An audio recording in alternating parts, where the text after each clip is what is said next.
Good morning. My name is Coleman Robinson, and my wife Debra would tell you that I don't like surprises. I was asked to do this devotion last Thursday morning. The surprise was that it was due Friday morning. I don't like surprises. But I got to thinking, God is a God of surprises. He surprises us all the time if only we will look for it. Let me read this passage from Judges to you.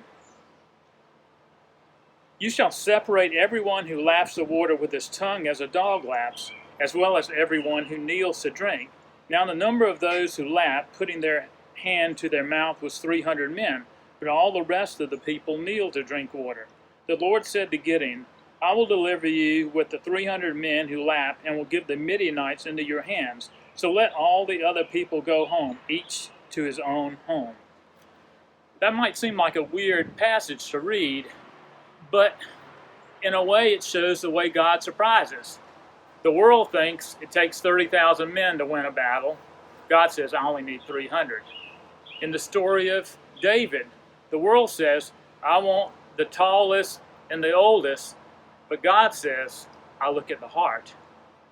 In the New Testament, the world says Saul, who's persecuting the church, is the least likely person to take the message to the rest of the world. But God says, I have plans for him, and I'm going to use him to my purpose. The world would say that kings should be born in a palace or a castle. God says, my son needs a more stable environment. And the ultimate surprise of all, the world says, if you're crucified, you're dead. But God says, you're alive. And with your life, I will provide forgiveness and mercy to all others. So God is a God of surprises. I think one of the things that we fail to do is be open to those surprises when we see them.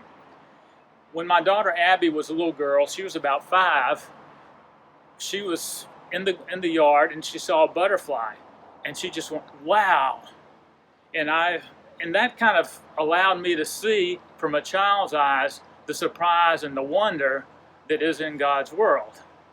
The scripture says we should receive the kingdom as a child. Now that certainly means with the faith of a child, but I also think it means with the wonder of a child, to see the surprises that God has in store for all of us all around.